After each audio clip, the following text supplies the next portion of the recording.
Support for Audacious with Chion Wolf provided by a generous contribution from Suzanne Hopgood in memory of Frank Lord. From Connecticut Public Radio in Hartford, this is Audacious. I'm Chion Wolf. We talk about red states and blue states, believers and non-believers, conservatives and liberals, like these are permanent, separate species. Like we are living in parallel universes that never touch. Until one day, they do. So what happens when the kidney you donated saves the life of someone who prays to a God that you do not believe in and votes for someone you'd never support? And what if the kidney that's keeping you alive came from someone whose beliefs directly oppose your worldview in just about every way possible? That's the story of Kerry Kennedy and Joey Shervey, two people who have very little in common except a kidney. Hers. His now. She's a liberal, queer, vegan, atheist living in Brooklyn, New York. He is a conservative Christian Republican from Moneta, Virginia. The odds that they'd ever meet and become friends? Somewhere around zero. The odds that she would be his perfect medical match? About 1 in 100,000. And yet, today they join me together to tell the story of their 2024 transplant, a chain of coincidences so improbable and precise that it almost feels like some sort of cosmic choreography. And later in the show, you'll meet Lindsay Vigu. She's a photographer who, after seeing a small sign on the wall at a diner, decided to donate her kidney to a stranger, and it changed her life in ways she could not possibly have imagined. But let's get back to Kerry and Joey. The trouble started for Joey about a decade before the transplant, just when things were looking up.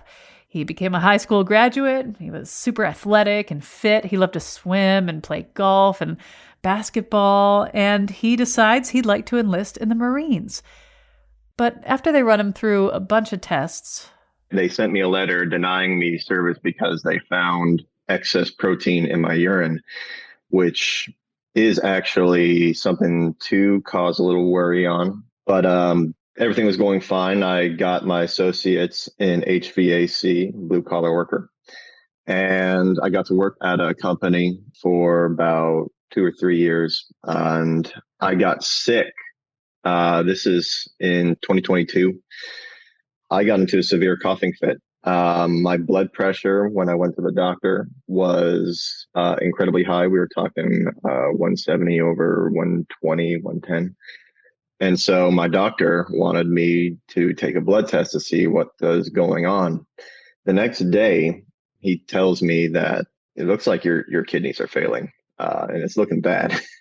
And so he says, I got you fitted in for a nephrology lab test tomorrow. You have to go for it. It turned out after the tests that I was in end stage renal failure. I was in the final stages, and I went through peritoneal dialysis surgery. And then I also wanted to try hemodialysis surgery. So I got the port in my arm for that, to try that out, try to keep things as normal as possible, try to go back to work. Unfortunately, hemodialysis is a torture for those who have gone through it. I fully sympathize with you. It's not the best feeling. And I ended up sticking with manual peritoneal dialysis 4 times a day, every 4 hours, which then it got bumped down to 3 times a day, every 6 hours for my ladder until I met Kerry. Now, at this point, Joey thought that at best, it would take 5 to 7 years to get a kidney, most likely from a deceased donor. And there's a twist. Joey has O-negative blood. That means he's a universal donor, but he can only accept O-negative blood. That narrows down his possibilities. Now, a little bit about Kerry's life. It's 2013, the year before Joey graduates high school, and they don't know it yet, but this is when the tendrils of their very different lives just begin to intertwine. At this point, Kerry is 30 years old and feeling kind of reflective. A dear friend of hers was having a tumor removed from his kidney, and she began to learn about kidney donation, which she seriously thought about doing. And I chickened out just because I wasn't sure I was in a really stable place, health-wise, financially, mental health-wise. So I put it in the back of my mind. But it had always been kind of like tickling my brain for years and years. And last year, I turned 42, and I feel like I'm currently at the epitome of my mental and physical health. And I'm also not getting younger. And I was like, you know what? If I'm going to do it, this is the time. So I Googled it, went on National Kidney Registry, and I registered to be what's called an altruistic donor. And what do you know? NYU Langone is a hospital right nearby me in New York City, and they are a partner of the National Kidney Foundation. So I was able to easily sign up to get evaluated with them. And so I started that process of evaluation, which includes tons and tons of blood work, a full day at the hospital, like a 6 to 8 hour day at the hospital of different tests and scans, all very easy. It's really just boring, a lot of waiting around. And I was really excited at the prospect of finally doing this thing that had been sort of whispering to my subconscious for so long. The reaction from my loved ones was not very excited. And I've since learned from talking to other donors that this is a pretty common phenomenon, that loved ones are not excited to find out that someone they care about is choosing to go under anesthesia and have surgery that could potentially be risky. So I couldn't wait to tell two of my closest friends and mentors, Jack and Lori. I got them on a group call and I said, I want to let you both know that I made this really important decision. I'm very, very happy about it. I decided I'm going to donate a kidney. And they're like, wow, okay. Are you sure? And I'm like, yeah, I'm sure. And they said, just do us a favor. Just think about it for a week before you decide for real, and then call us back. And I was like, all right. But I really wasn't going to think about it. I was just humoring them because I'm like, I already made this decision. I already have the appointments for the medical tests and whatever. But sure, I'll think about it, wink, wink. I later learned that the reason they asked that is because they didn't want to put any undue influence on my decision by telling me they knew of a person in need of a kidney, their neighbor, Joey. So when I called them back a week later and said, oh, I thought about it. Meanwhile, I've been thinking about it for like almost 15 years. I'm definitely doing it. They said, okay, well, then we'd like to tell you something. We happen to know of a young man. He is in desperate need of a kidney. You probably wouldn't match him, but any chance you would, and I just said yes.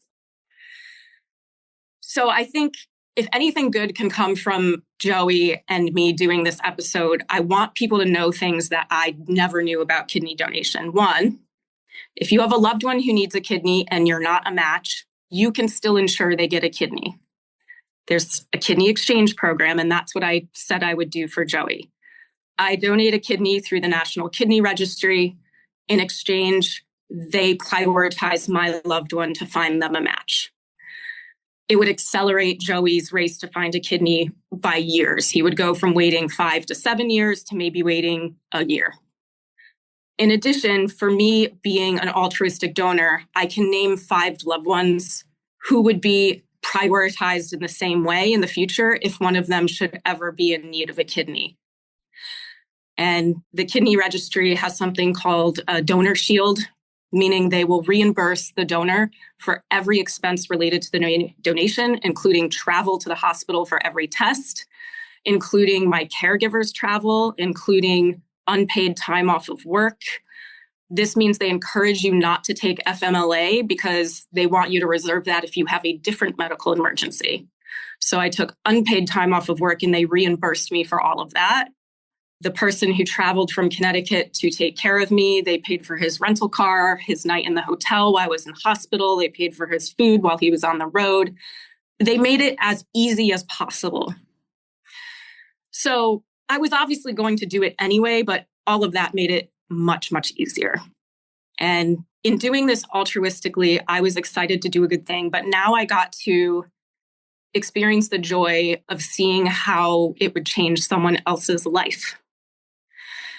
So I said to Jack and Lori, you can't tell them yet because it was May and I still had months of medical testing and approvals to go through. And so it was really torture that they kept seeing Joey and his family around the neighborhood and they couldn't tell them, we potentially have a donor for you, because how awful would it be if I ended up being rejected? And the worst part was, Kyone, my medical tests were pristine. For what it's worth, I eat a plant-based diet. I'm a vegan.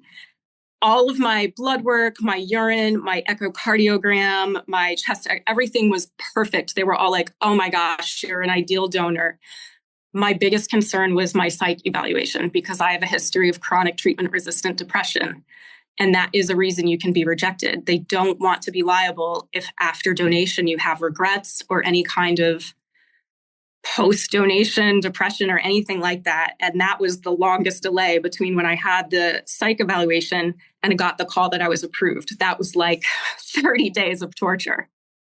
And finally, I did get the call that I was approved. I think that was like the end of July. So I called Jack and Lori first and I said, you can call Joey and you can tell them that they have an exchange. So Joey, when you got that call, what went through you? I was still wrapping my head and pretty much preparing my own psyche that someone was going to have to die for me to live and be that guardian angel for me to get my life up and going again. So I see a text message while I'm playing a video game with my friends, and I see this text message, and it's from Mom. And it says, hey, amazing news. We have a donor for you. It was just, oh my gosh, I have a donor. All right, what's the next step? Let's get this ball going. It really, truly set in after we made first contact with Kerry and why she wanted to do this whole thing, which is just, oh my gosh, someone from out of my state that just happened to know some people. And I'd like to reflect more on that for you, on how these crazy, whether it's the act of God or a crazy coincidence or the life just aligning up properly, that all this amazing blessing just happened. And so Jack and Lori actually moved into my neighborhood 2 years before I was even diagnosed with end-stage renal failure. And Kerry had doubts back in 2013. And then all of a sudden she decides that she wants to do this amazing, incredible thing. Jack and Lori just happened to talk to her and she says she wants to do it. And all of a sudden I am back on track with my current life. We need to touch on the part where we find out I was an exact match, though. Tell it. When Joey and I met over FaceTime, we still thought he was going to wait maybe a year through that exchange program, that I was going to donate. National Kidney Foundation would find me a match for my kidney out in the kidney ether. And in exchange, they would prioritize finding Joey a match. But when we were on FaceTime, his wife said, wouldn't it be funny if Kerry was type O negative? And I was like, oh, actually, I am. And then Jessica, his wife, started crying. And we were like, well, let's slow down, because the blood type match is actually the easiest part. The hardest part is a tissue match. The chances of matching a stranger's tissue can be up to 1 in 100,000. And very long story short, we were an extremely good match. So I was able to donate to Joey directly. So his wait went from 5 to 7 years to about 1 year to about 30 days. That's the part that gives me chills. So I report to NYU at like 5:30 in the morning. It's the first time I've ever been under anesthesia. The only surgery I'd ever had before this was wisdom teeth. Oddly enough, I wasn't scared. I was actually kind of excited. They set me up on the operation table. Next thing I know, they're wheeling me out saying, you're all set. And then I'm waiting for texts from Joey's side to let me know where they're at. And is Joey in the same hospital? Oh, no. So that's the exciting part, too, is that as they're operating on me in New York, they were prepping Joey for operation in Virginia. And they helicoptered the kidney from New York to Virginia the same day. They popped it out of me, flew it over to Virginia, popped it inside of him. And we both asked our doctors to take photos. So we both have photos that maybe other people might find gruesome, but we find them wonderful and fascinating. These beautiful photos of my organ going from me to him. It's really beautiful. So, Joey, Yes. what was your day like? It didn't take long in the waiting room for them to call me into the back. And we're super excited for everything. Not a nervous bone in my body, truly. My surgeon, her name is Dr. Papa George. And so, maybe you can fit this slogan in here, but I told her to just wait. Looked her in the eye before they put me out on the table. And I said, better surgeries, better kidneys, Papa George. And they said, all right, good night. And that's when I woke up. When you woke up, you knew that was the beginning of an entirely new era of your life for both of you. Joey, will you talk about what recovery was like and adapting to this whole new life that you'd been waiting for so long? Recovery was rough. I woke up in the hospital bed and we stayed there for a week because since they had to cut through my abs, they put Kerry's kidney in through the front. Moving around was very uncomfortable. I had pillows to help support the cut, and doctors would come in hourly. Then by and by, things were getting removed. My catheter was removed, which I now fully believe that catheters are a making of the devil. A literal necessary evil? Not necessary. No. Not necessary. No. Okay. No. And the day of discharge was amazing. The car ride, not so much, just because it was uncomfortable. I had to put a pillow in between my surgery scar and the seat belt, and I had to hold on tight because my father was driving. He's a little crazy, but what father isn't, truly? When I got home from that surgery day, not the day, but the week, the first night, Jessica, my wife, and I were just laying in bed, getting ready for go to bed, and it's just, this is the start of something brand new and completely spectacular. My life is once again starting up. I've got a lot more tests, but it's amazing. So, Kerry, when the surgery was over, you had a different body and you knew it, and you knew what you had just done. What was recovery like for you physically and psychologically? I went home the next day.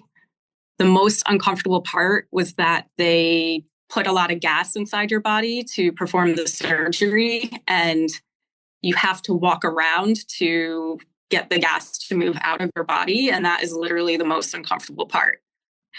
And it felt for the first few days like every time I moved around, it felt like I could hear and feel my organs sloshing around inside my abdomen.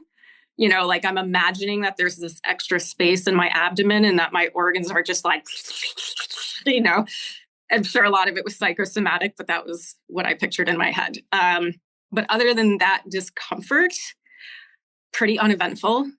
I couldn't lift anything above 30 pounds for about a month. So what? But after that, I didn't feel any different. In fact, I went to get a massage 6 months later, and on the form, it asked if I'd had any major surgeries in the last year, and I literally forgot and said no. What was it like for you psychologically to know that your kidney is in another human being? You know the whole story behind it. How did that change the way you saw yourself? No.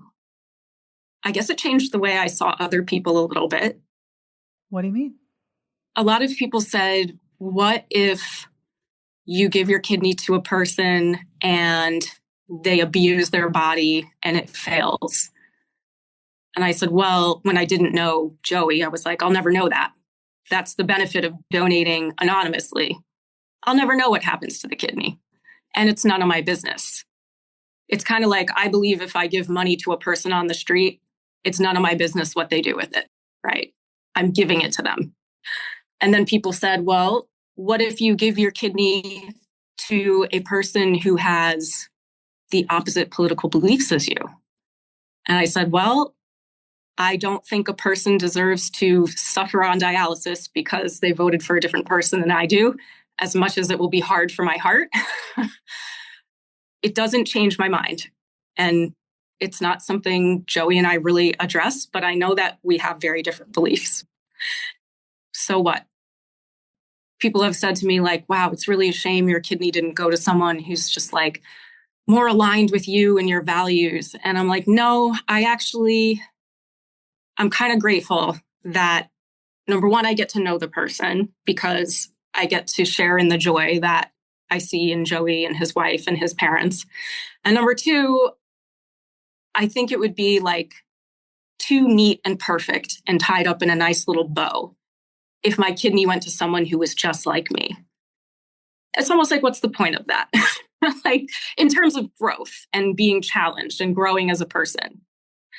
I get to be close to Joey in a way that probably I would never be this close to a person of his background and of his values and of his belief system under any other circumstances. And if it's okay, I think this is an important thing to talk about. And I'd like the people who listen to this episode to consider if you're both willing to talk about just how very different you are. And yet. So Joey, how would you describe the differences between you and Kerry in the context she's talking about? Well, to be honest, like she said, we never really dove deep into it. And for me personally, political matters, religious matters, they can twist and contort how we feel about each other in the flesh. It makes it look like the other person is either an opponent or an enemy. And in today's world, you see a lot of that. But in the end, our hearts want what's best for what our beliefs are. And so for me, I voted Republican and I'm a Christian.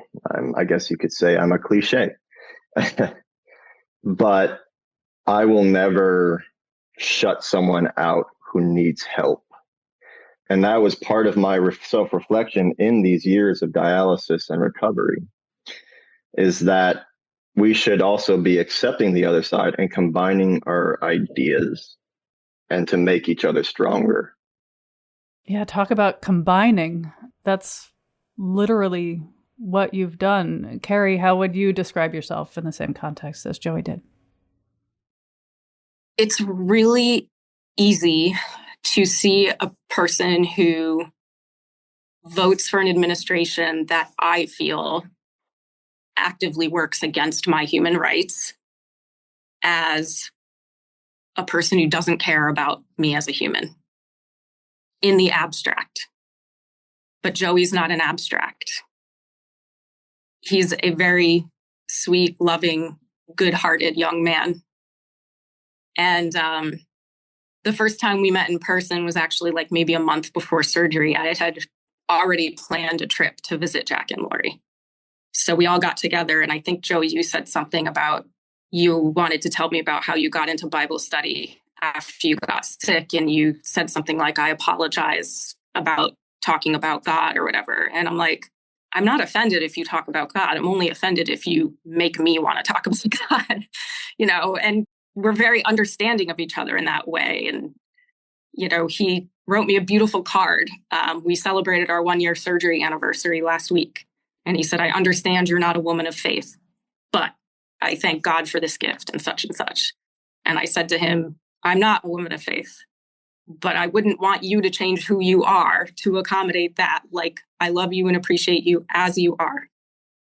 I love that you have my kidney. I know that you don't vote because you don't believe I should have rights. It's complicated. I'm not going to lie. It's complicated. But I'll also say, Joey, and I haven't said this to Joey before, When I had previously planned that first visit to Jack and Lori, I brought my partner with me at the time, Elsie. Elsie goes by they, them, but was assigned female at birth. And so Joey's family met Elsie, embraced them. I believe, Joey, your dad, cried at one point and gave Elsie a huge hug and a kiss and thanked them for supporting me through this journey.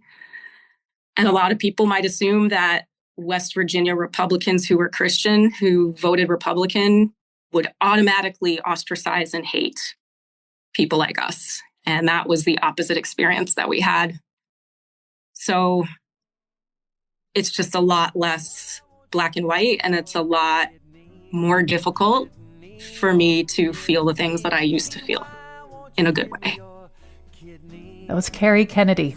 She's joined by Joey Shervey, who received her kidney in September of 2024.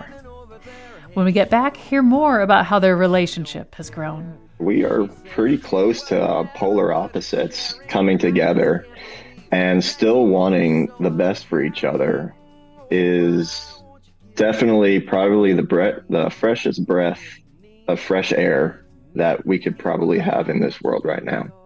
Then meet a woman whose experience as a living donor turned out to be the beginning of a career devoted to educating people about organ donation.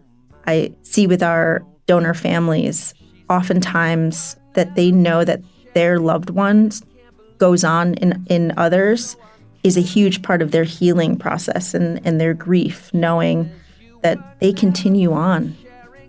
I'm Kyone Wolf. This is Audacious. Stay with me. Oh, why won't you give me your kidney, your kidney, your kidney? Why won't you give me your kidney? It's just courtesy. Look it up, it says that you got two. That's one for me, that's one for you. Stop your wiggling, the incision is precise. This is Audacious. I'm Kyone Wolf. What happens when your politics don't match, but your organs do? Kerry Kennedy doesn't typically like to categorize herself, but for the purpose of this episode, she describes herself as a queer, liberal, vegan, atheist. And she's an artist who loves taking care of animals and making delivery people laugh. She added living organ donor to that list in September of 2024.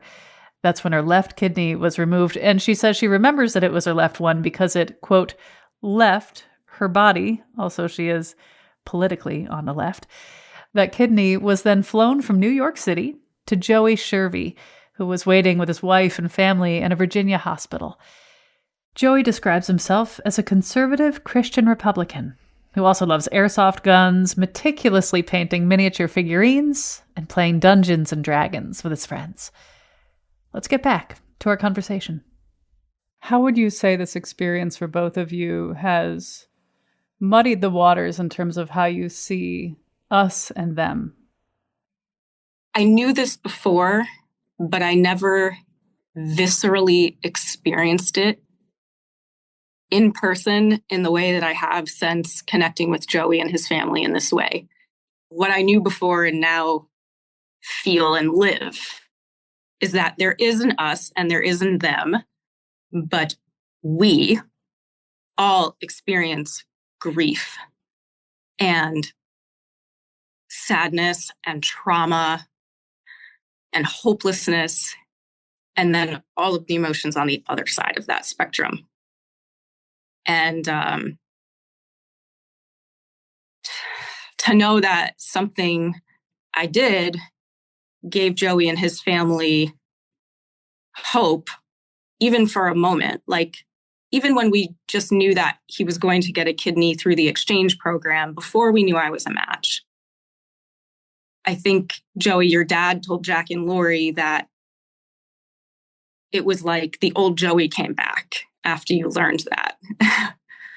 Because it was just so dark for so long for you, just living the way you were living, being on dialysis every day and being hooked up to that ball and chain. And then all of a sudden it was like there was a light at the end of the tunnel. And whether or not the surgery worked out, whether or not the kidney failed, whether or not your body ended up rejecting it, I was like, oh my gosh, I gave this person hope for however long it lasts. And like, what a privilege for me to be able to do that for someone, no matter who it is. To me, I got the gift because I got to see that effect of what I did. And I originally didn't plan on that. So I just feel so, so lucky and grateful for that. Sometimes you just get this worry that things have gone so far in the world that they just are irreparable.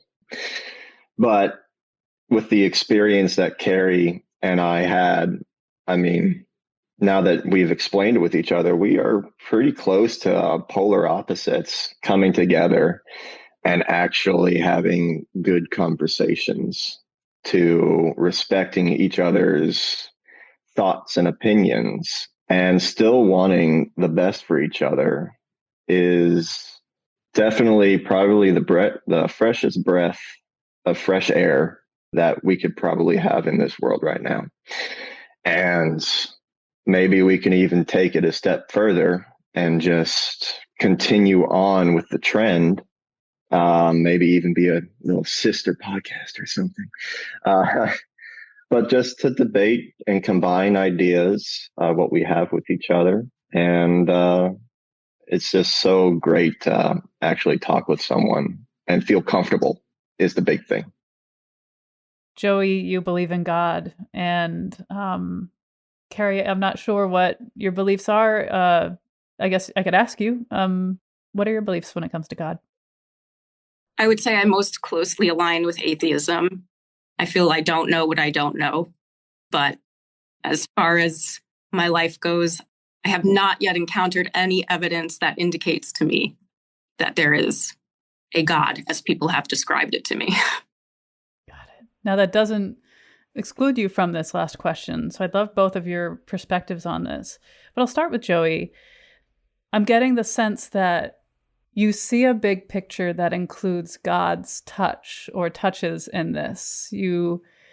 If Kerry had acted on the impulse to donate earlier, then the friends you have in common wouldn't have been in your neighborhood in time for this to happen. It just wouldn't have lined up if she had followed that first impulse. There was something in Kerry that made her wait. And because she waited, those neighbors who were there were close to you, and everything happened the way we've talked about. And the story is truly extraordinary in so many ways. I'd love to hear your thoughts on what God has to do with it. For me, I rely fully on God for his plan. I'm not going to question what's happened. I only endure and ensure that my fortress is on solid ground so I can stand strong. That solid ground for me is God.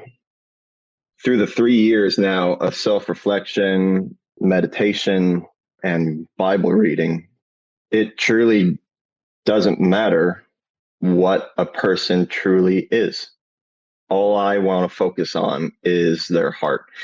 It was that card that I wrote for Kerry, understanding that she's not a woman of faith, but the soul or spirit inside of her is truly a beautiful, magnificent thing. For me, in terms of spreading Christianity, it is to tell this story for those who just want to listen. If you don't want to listen, that is perfectly okay with me for Kerry. Like she said, as long as I'm not forcing her to talk about something that would make her uncomfortable, then that I'm perfectly okay with that. Because in Christianity, it's us to choose God. It's not my decision to make Kerry choose it. And I'm not going to make her afraid. I'm not going to make her feel ashamed or nervous or anything about that. So God's plan was definitely for me to experience this, but also to let people know that don't be afraid. This is just a small fault in everything. And you feel like you're in a trench right now. You're in a really deep hole. And for me, I totally see myself in that. I am the epitome of almost 30-year-old man living in their parents' basement.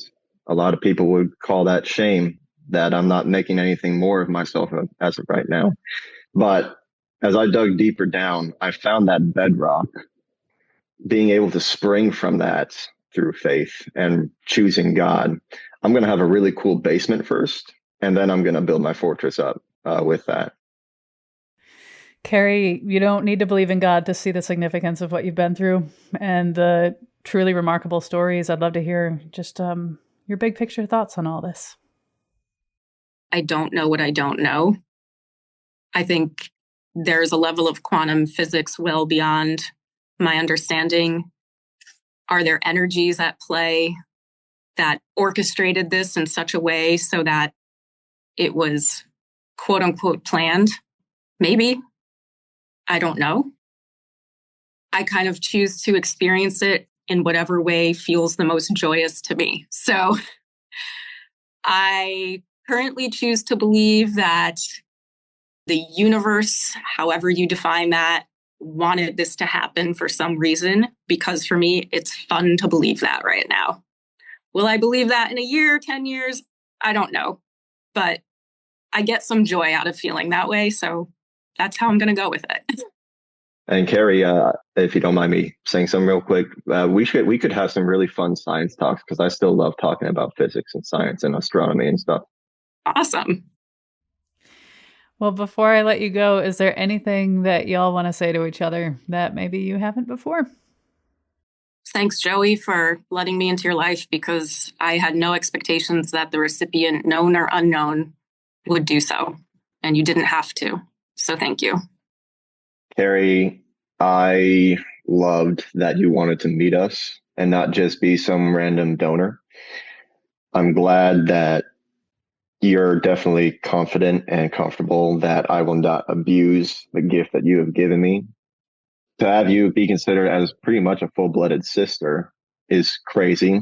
I'm a little irritated that you stole my water at our last dinner already, but I'll just have to get you back somehow. That's fine. Might have to lick one of your something of your food and stuff that I'll claim it. Sure. This is very sibling-ish. Yeah. Bring it, big sis. Okay. But I'm excited to continue on life with you. And in all honesty, I'm excited to debate and share more ideas with you. Me too. After the break, Lindsay Vigue's healthy kidney changed the life of 2 people on the transplant list. It also turned her into a professional educator and advocate for organ donation. Just say yes to life. Is this an opportunity to spread goodness? Is this an opportunity to spread love? Is this an opportunity to learn? All the answers were yes. I'm Kyone Wolf. This is Audacious. Stay tuned.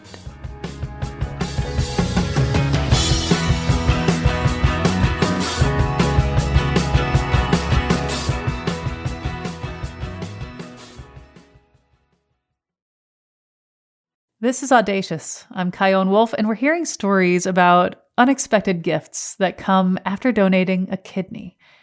In 2019, Lindsay Vigue was living life in Bristol, Connecticut as a photographer who became a kidney donor, and just 3 years later became the executive director of Donate Life Connecticut. Here's what happened. Lindsay and her wife, Jess, were at their favorite breakfast spot when they saw something posted on the wall by the door. There was a sign, and it was a really minimalistic piece of paper that just said that someone in Bristol needed a kidney. They were blood type A, and if you're interested, contact the Hartford Transplant Center with the phone number. And there was something about it. I just kind of looked at it. I don't know. There was just something about it that spoke to me.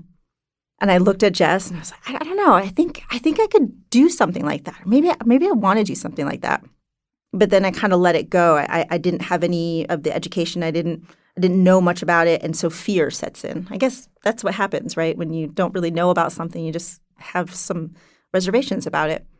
But I think sometimes there's just these signs, and when you're meant to do something in this life, it'll show up again. And sure enough, it did. I came home one night, and Jess was watching something on YouTube completely unrelated to organ donation in any regard. But, when you're watching YouTube, sometimes it says recommended for you.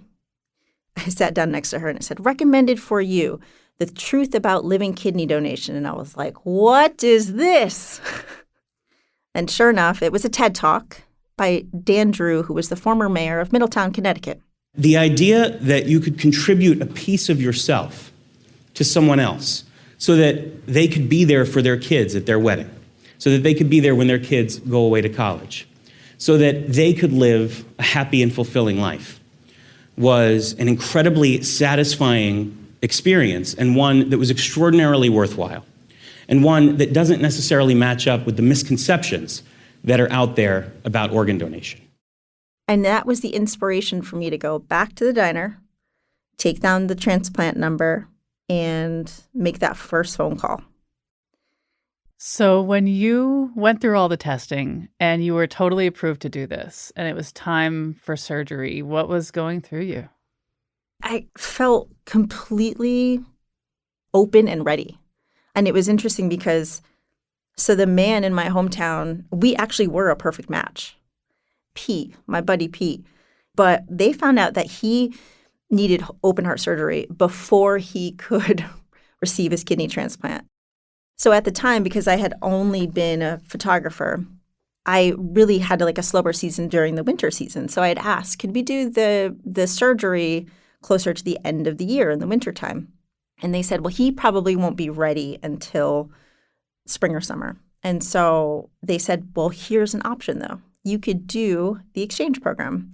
Your kidney will go into sort of the national database and the National Kidney Registry, and your kidney will just go to anyone who you are a great match to.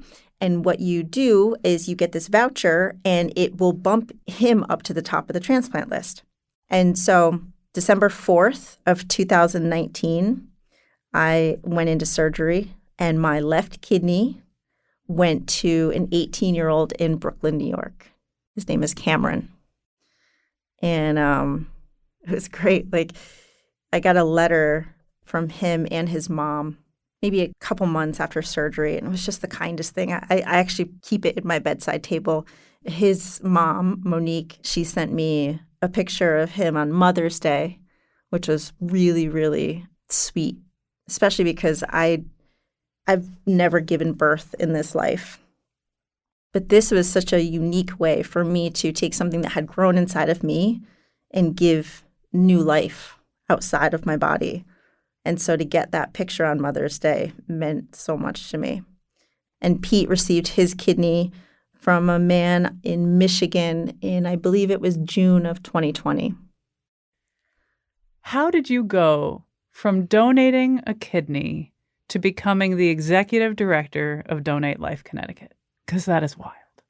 So remember that YouTube video and the former mayor of Middletown? He was still the mayor at the time. I reached out to him and I said, I just wanted to let you know that I came across your TED Talk and I had seen a sign in my hometown of Bristol, and it inspired me to go back to the diner and call the transplant center. And I'm donating in December, and I just wanted to say thank you. And he wrote me back and he said, that's incredible to hear. And he invited my wife and me to lunch in Middletown, and we got to know each other. We just sort of became subsequent friends. And so that was back in 2019. Fast forward to 2022. Dan calls me and he said, hey, Linz, I have a job I think you'd be interested in. I said, sure. What kind of photos do you need? Because that's all I've been doing for the last 15 years. And he said, actually, I'm the co-chair of Donate Life Connecticut, and we're currently looking for a new executive director, and I think you'd be great. I said, can you just give me 24 hours? Let me put some thought into this. And over the next day, I just thought, let's just say yes to life. I mean, this is sort of even how I got myself into becoming a living kidney donor, was just say yes to life. Is this an opportunity to spread goodness? Is this an opportunity to spread love? Is this an opportunity to learn? All the answers were yes. And so I called him the next day and I said, yes, I will interview for the position.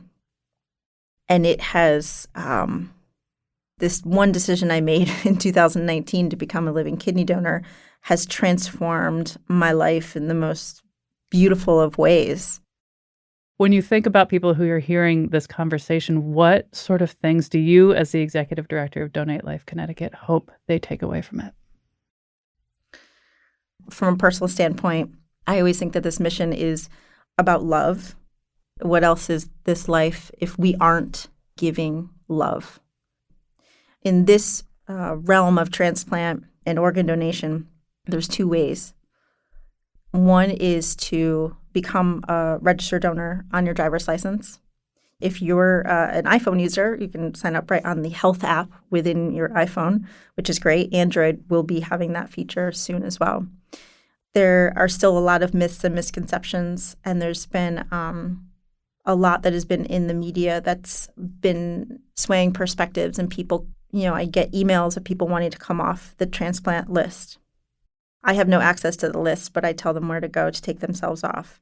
But every time I get one of those phone calls or every time I get one of those emails, what flashes before my eyes are the people who have been saved by this gift of life and someone saying yes to organ donation. On the drive here, I had a beautiful conversation with my friend Dennis, who's a heart transplant recipient. And if it weren't for his donor saying yes, putting that heart on his driver's license, I don't know if I'd have that conversation. And he has taken that gift. Dennis has taken that gift of life, and man, he has just paid it forward multitudes of time. And what a beautiful legacy of love. I see with our donor families, oftentimes that they know that their loved ones goes on in others is a huge part of their healing process and their grief, knowing that they continue on. They've changed generations of life by this one decision of saying yes to organ donation. And living donation. I mean, this is an incredible piece that there are 100,000 people waiting in the country right now, about 10,000 people waiting, mostly for kidneys in Connecticut alone. And that we have the opportunity to actually save someone's life while we are alive. You can donate one of your kidneys, and it changes nothing in my life. Nothing has changed for me. If anything, all it's done is make my life more beautiful and more rich. And you can also become a living liver donor. You can donate a portion of your liver, save someone else's life, because people who are waiting on the liver transplant list, they are so sick. There's no dialysis for the liver like there is for kidneys. You can save someone else's life, and your liver will just grow right back within like a month and a half, 2 months. Our bodies are incredible. Our bodies are absolutely incredible. We're all here to uplift each other and to spread love. And here's one way that we can do it. Well, Lindsay Vigue, thank you so much for talking with me. My pleasure. Thank you, Kion. We'll have all sorts of information about kidney donation and more at ctpublic.org/audacious.